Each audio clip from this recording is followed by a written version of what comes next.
और जो छोटी छोटी कविताओं के माध्यम से लोगों के होठों पर मुस्कुराहट लाने का काम करते हैं। और मैं भी इन्हें पहली बार सुनूंगी।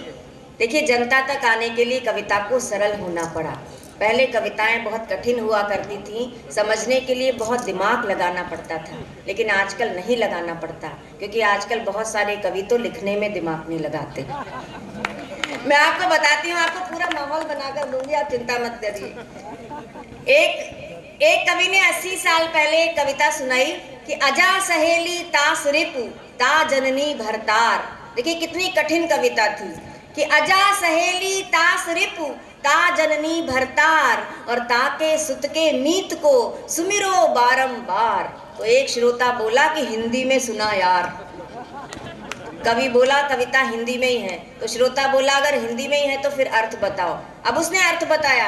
अर्थ भी देखिए कितना कॉम्प्लिकेटेड, समझने के लिए दिमाग का तेल निकल जाए।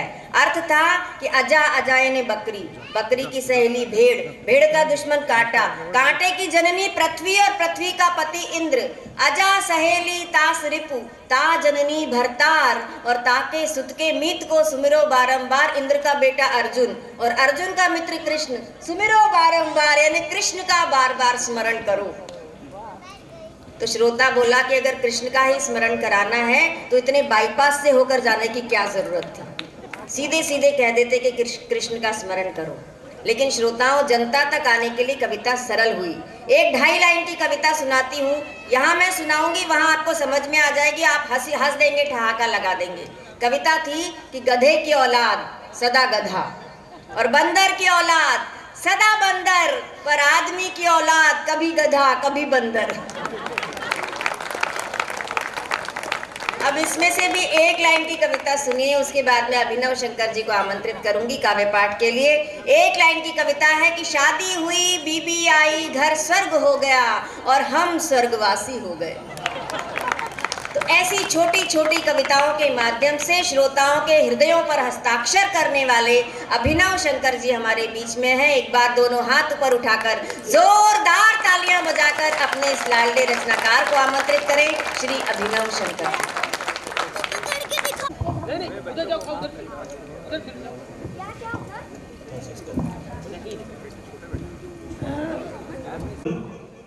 शब्दों में घुल, व्यथा को गया भूल, मैं वो अनिकुल।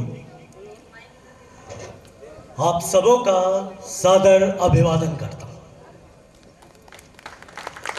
तो सबसे पहले तो नमन है इस मंच को और इस मंच के अधिष्ठाता पूरे ONGC बोकारो परिवार को, उनके राजभाषा विभाग को, जिनके कारण आज हम सब यहाँ इकट्ठा हो पाए।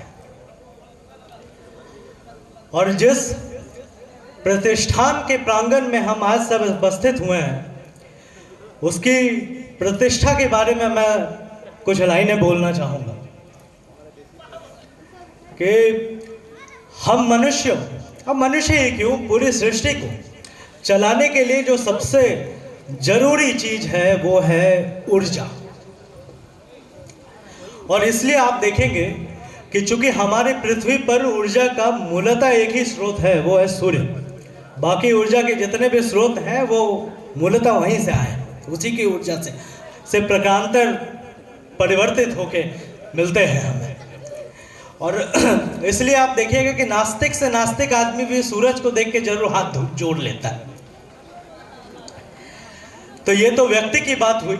अगर हम अंतर्राष्ट्रीय स्तर पर भी देखें तो आप इतने जो भी अभी जो चल भी रहा है, जितने झमेले देखिएगा, झगड़े देखिएगा, टंटे देखिएगा, ठीक, इराक वार से लेके अभी विश्व युद्धों तक, वो सब सारे देश इसी ऊर्जा जरूरतों को पूरा करने के चक्कर में किए रहते हैं। और बल्कि अमेरिका तो हमला ही वहीं करता है, फौज ही वहीं भेजता है कि जहां पे तेल मिले, जहां पे ऊर्जा का स्रोत मिले। अभी देखिए यूक्रेन में तेल नहीं है तो वहां नहीं भेज रहा है। और यूक्रेन का राष्ट्रपति जेलेंस्की चिल्ला चिल्ला के पागल हो रहा है कि कॉमेडियन मैं हूं और ये तुम यूएस और नाटो वाले मिलके हमारे साथ क्या कॉमेडी किए जा रहे हैं।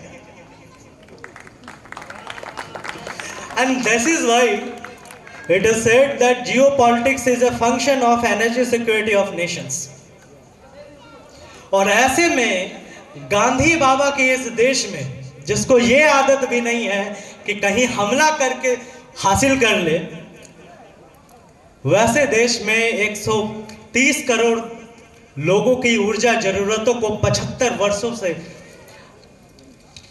पूरा करने वाला ओएनजीसी के रूप में हमारे पास एक महती लोक उपक्रम है। और चूंकि मैं भी एक ऐसे ही महारत्न लोक उपक्रम steel authority of India limited से जुड़ा हूं, जिसके कारण ये बोकारो स्टील सिटी प्रसिद्ध भी है, तो मुझे आप सबकी ये उपलब्धि इतनी साझी लगती है। और आगे बढ़ते हुए नमन है मंच पर उपस्थित देश के प्रखरतम व्यंग्यकार आदरणीय श्री संपत सरल सर को, काव्य मंचों पर देश की महिला शक्ति की प्रतीक आदरणीय सुश्री कीर्ति काली जी को, मंच के महारथी कवियों में से एक आदरणीय रमेश शर्मा जी को, और युवाओं के ओठों पर अपने रचनाओं से बसने वाले अग्रज भ्राता सुदीप भैया को। यहाँ अग्रज शब्द पे बहुत जोर दिया मैंने, वो ये बात ताकि ये संदेश स्पष्ट रूप से जाए कि मंच पर सबसे युवा मैं ही हूँ। और यहीं पे जवाब मिलता है कि इसलिए मैं शायद सबसे ज्यादा सज धज के दिख रहा हूँ। और इसलिए यहाँ पे जितने युवा बैठे हैं, ज्यादातर तो युवा ही नजर आ रहे हैं मुझे, तो जितने युवा बैठे हैं, ओएनजीसी बोकारो तरुणाई से भरी संस्था है। यहाँ देख कर तो लग रहा है सभी युवा ही दिख रहे हैं मुझे, कि ये वो लोग हैं जिनसे परिचय पूछो तो विभाग से पहले अपना एमटी बैच बताते हैं, एमटी फलाना ही है। तो मैं आप सबों का इस मंच पर प्रतिनिधि हूं, आप सभी युवाओं का। और हाँ, इतना तो हम लोगों ने नेताओं से सीखा ही है कि देखो, सफल होना है तो या तो अपनी जाति ढूंढ, और नहीं मिलती है तो फिर बना लो। और युवाओं की जाति में बड़ी आसानी है कि कोई बूढ़ा भी, आदरणीय संपत सरल जी और रमेश शर्मा जी से क्षमा याचना के साथ, कि कोई बूढ़ा भी अगर मिल जाए तो उसे अरे अभी तो आप दिल से जवानी है क्या कि अपनी पार्टी में शामिल कर लेना चाहिए, कर लेने में आसानी है कि नहीं, कि कहीं कम पड़ रहे हो तो बहुमत ऐसे बना लो कि क्योंकि बहुमत में रहना बहुत महत्वपूर्ण है, लोकतंत्र है। तो अब आगे बढ़ते हैं कि युवाओं का जो सबसे प्रिय विषय है, तो स्वाभाविक है कि प्रेम है। और प्रेम पर इतनी कविताएं आई हैं, इतनी रचनाएं आई हैं, इतने विषयों पर लिखा जा चुका है, हाँ, नाना विषयों पर, हाँ, वियोग पर, मिलन पर, प्रेमी पर, प्रेमिका पर, पति पर, पत्नी पर उस विषय को किसी ने नहीं छुआ जिससे आज का युवा सबसे ज्यादा प्रभावित है। आज की युवा पीढ़ी अगर किसी से सबसे ज्यादा परेशान है तो वो पत्नी से नहीं है, वो पति से नहीं है, प्रेमिका से नहीं है, प्रेमी से नहीं है। ध्यान से सुनिएगा कि वो सबसे ज्यादा अगर परेशान है तो अपने एक्स से। हमारी पीढ़ी की समस्या पति पत्नी नहीं है, वो तो भले लोग हैं, जिंदगी गुजर जाती है। हमारी पीढ़ी एक्स से वैसे ही प्रताड़ित है जैसे एक जमाने में भारतीय पुरुष पत्नी से हुआ करता था। और हमारी पीढ़ी में ये जो एक्स फैक्टर है ना, वो मैं बता रहा हूं, यही इसी एक्स से आ रहा है। आप लोग तालियों में थोड़ा शायद बचा बचा के रख रहे हैं कि आगे बड़े लोग आएंगे तो उनके लिए तालियां बजी। कोई बात नहीं। तो इसी एक्स पर कुछ पंक्तियां पेश कर रहा हूँ। तो एक्स के लिए उर्दू में बड़ा खूबसूरत लफ्ज़ है साबिक। साबिक वजीर आजम यानी एक्स प्राइम मिनिस्टर, साबिक वजीर आला एक्स सीएम, साबिक चेयरमैन एक्स चेयरमैन। तो अब अर्ज कर रहे हैं कि इश्क का मौजू इतना भी मनमाफिक नहीं होता, कि इश्क का मौजू इतना भी मनमाफिक नहीं होता, ये आशिकी है मेरी जान, यहां कुछ साबिक नहीं होता। सियासत में होता है, ये एक्स प्राइम मिनिस्टर है, ये एक्स चीफ मिनिस्टर है। प्रेम में कोई एक्स नहीं होता, कुछ नहीं होता, कोई साबिक नहीं होता, कुछ साबिक नहीं होता। और इसलिए तो तुम इतने परेशान हो कि जो चीज होती नहीं है वो बना रखा है। तो इश्क का मौजू इतना भी मनमाफिक नहीं होता, ये आशिकी है मेरी जान, यहां कुछ साबिक नहीं होता। तू मुझे भूल गई इस उम्मीद में कि मैं भी मुख्तलिफ हो जाऊं, तू मुझे भूल गई इस उम्मीद में कि मैं भी मुख्तलिफ हो जाऊं, पर हर आदमी इतना मुनाफिक नहीं होता। बहुत खूब है। और आगे सुनिएगा कि जो ढूंढने हो कशीदगियों के ही सिलसिले, जो ढूंढने हो कशीदगियों के ही सिलसिले, तो अलग बात है, वरना क्या बात थी कि मैं तेरे मुताबिक नहीं होता।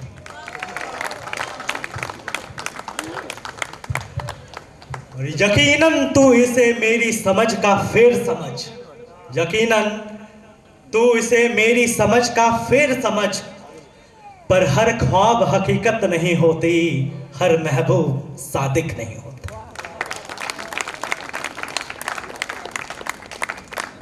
आज यही समस्या है ना, कि सच्चे लोग नहीं मिलते, सादिक लोग नहीं मिलते। और इस दौर की तो यही दिक्कत है कि लोग खूबसूरत तो बहुत हैं पर सच्चे नहीं।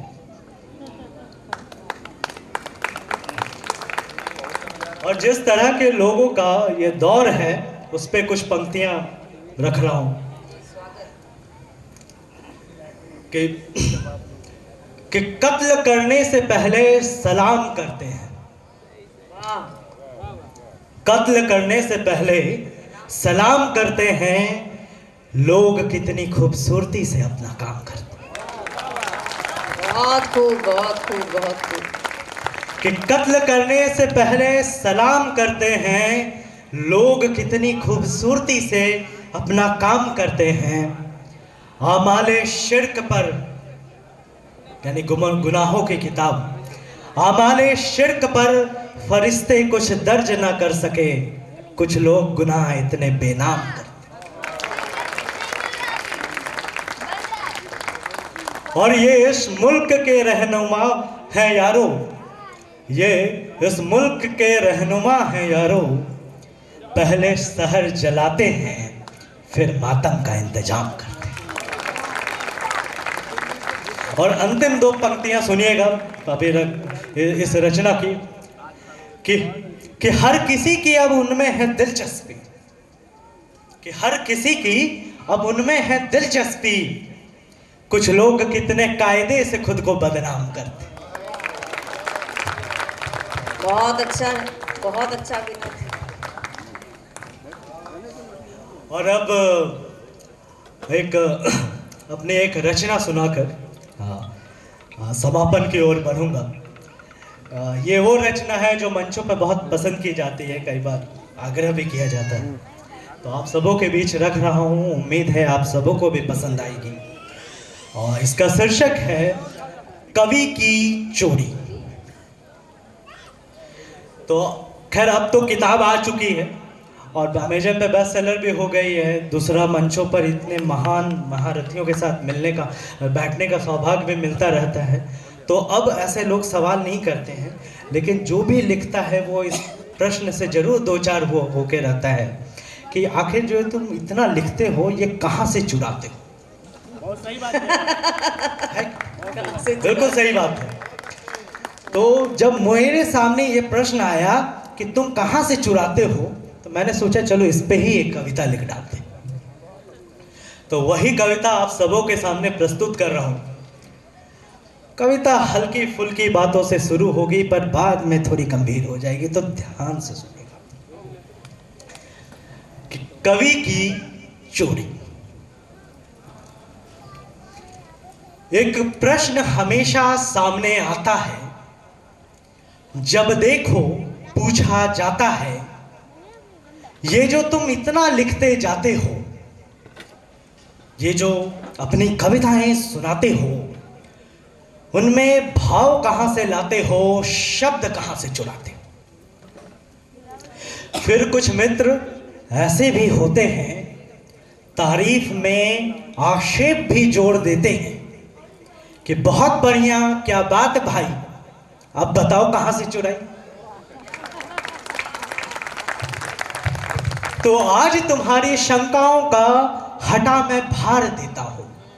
आज मैं ये कर स्वीकार लेता हूं कि कवि कभी नहीं कुछ रचता बनाता है, रचना तो वो हमेशा ही चुराता। तो आओ अब मैं तुम्हें बताता हूं अपनी कविता कहां से चुराता हूं। भूत से, वर्तमान से और भविष्य के अनुमान से, भूत से, वर्तमान से और भविष्य के अनुमान से, इतिहास के अध्याय से, काल पुरुष के न्याय से, और कविताएं चुराता हूं मैं महाकाल के मौन के अभिप्राय से। वाह वाह वाह वाह वाह वाह वाह। भूत से, वर्तमान से और भविष्य के अनुमान से, इतिहास के अध्याय से, काल पुरुष के न्याय से, और कविताएं चुराता हूं मैं महाकाल के मौन के अभिप्राय से। धर्म से, धर्म से, अधर्म से और मानवता के मर्म से, धर्म से, अधर्म से और मानवता के मर्म से, मंच के कथ्य से, ओझल नेपथ्य से, और कविताएं चुराता हूं मैं उस अंतिम सत्य से। बहुत खूब, बहुत खूब। और अभी का जो माहौल है लड़ाइयों का, युद्ध का, यूरोप द्वितीय विश्व युद्ध के बाद पहली बार इस तरह जंग के मुहाने पर खड़ा है, बल्कि पूरा विश्व खड़ा है। तो उसमें ये पंक्तियां आने वाली बहुत मौजूद हैं, ध्यान से सुनिएगा। कि ध्वंस से, ध्वंस से विध्वंस से, ध्वंस से विध्वंस से और सृजन के अंश से, ध्वंस से विध्वंस से और सृजन के अंश से, युद्ध के परामर्श से, युद्ध के विमर्श से, शांति के परामर्श से, और कविताएं चुराता हूं मैं उचित और अनुचित के संघर्ष से। बहुत अच्छा, बहुत अच्छा। कि ध्वंस से, विध्वंस से और सृजन के अंश से, युद्ध के विमर्श से, शांति के परामर्श से, और कविताएं चुराता हूं मैं उचित और अनुचित के संघर्ष से। श्वेत से, श्याम से और उनके बीच के बहुआयाम से, श्वेत से, श्याम से और उनके बीच के बहुआयाम से, सत्य के स्तंभ से, असत्य के दम्भ से, और कविताएं चुराता हूं मैं मनुज मानस के अंतर्द्वंद से। वाह वाह वाह वाह। एक बार इनके लिए जोरदार तालियां बजाइए। बहुत अच्छी बात कह रहे हैं और बहुत गूढ़ बात कही जा रही है। तो शमित हुई सारी शंकाएं, अब बंद करो इस शोर को, दंड दो या दो क्षमा, ले आया मैं सबके सामने अपने अंदर के चोर को। बहुत खूब। तो इसी के साथ मैं समापन करूंगा अपने आज के संबोधन को। तो एक बार फिर पुनः प्रणाम है आप सभी श्रोतागणों को, मंच को, और बोकारो की इस पावन धारा को जो मेरी कर्म भूमि भी है। तो बहुत बहुत धन्यवाद आपके प्यार के लिए, आपके तालियों के लिए बहुत बहुत धन्यवाद काले मैम के मंच संचालन के लिए कि उन्होंने सबसे पहले मुझे मंच पे भेजा कि तू सबसे युवा है, पहले तू जा लड़ाई पे। तो अब मैं वापस मंच जो है वो मंच का भार जो है वो काले मैम को देता हूँ। तो बहुत बहुत धन्यवाद आप सबों का। उम्मीद है आप लोगों को पसंद आई होगी। बहुत बहुत धन्यवाद अभिनव जी। और जिस पर सबसे अधिक विश्वास होता है उसी को सबसे पहले आगे किया जाता है। और वैसे भी आपने देखा होगा कि कोई जब फल वाला फल बेचने निकलता है तो उसके जो सबसे सुंदर सुंदर ताजे ताजे फल होते हैं वो अपनी ठेले में सबसे आगे आगे रखता है, तो उसके भरोसे पर सारे फल बिक जाएं। ऐसे ही हमने अभिनव जी को सबसे पहले नंबर पर इसीलिए बुलाया क्योंकि मुझे पूरा विश्वास था कि वो इस परिसर से, यहाँ के लोगों से बहुत अच्छी तरह से वाकिफ़ हैं और बहुत अच्छा सुनाएंगे। मैंने उनकी पुस्तक भी देख ली थी, जीवन का गणित। तो जो गणित में से, जीवन के गणित में से कविताएं निकालते हैं, आपने सुना कितनी गूढ़ बातें उन्होंने सुनाई और इतने सरल भाषा में, इतने सरल शब्दों में। एक बार जोरदार तालियां बजाइए उनकी प्रस्तुति के लिए। कहते हैं कि सरल नहीं है कविता लिखना। जो इतनी गूढ़ बात इन्होंने इतने सरल शब्दों में कह दी कि सरल नहीं है कविता लिखना, पूछो हम फनकारों से। कि सरल नहीं है कविता लिखना, पूछो हम फनकारों से। हम सब लोहा काट रहे हैं कागज की तलवारों से। इसीलिए किसी ने लिखा है कि जो कदली के पात में पात पात में पात। आप लोगों ने केले का पेड़ देखा होगा जिसमें एक पत्ते के अंदर दूसरा पत्ता, दूसरे के अंदर तीसरा, तीसरे के अंदर चौथा, चौथे के अंदर पांचवा, पत्तों के अंदर पत्ते होते हैं। तो जो कदली के पात में पात पात में पात, और त्यों कवियन की बात में बात बात में बात।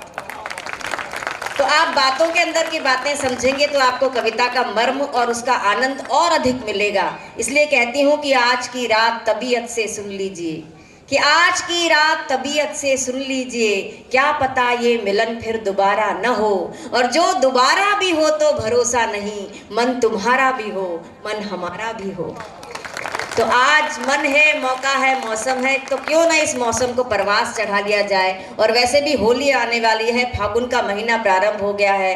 बड़े मुश्किल से तो हम कोरोना की चपेट में से बाहर निकल के इस तरह के उत्सव मनाने के लिए तैयार हुए हैं। तो इस उत्सव को, इस मस्ती को, इस आनंद को, इस उत्साह को पूरे जोश के साथ हम लोग आज मनाना चाहते हैं और आपके बीच में इसी तरह की कविताएं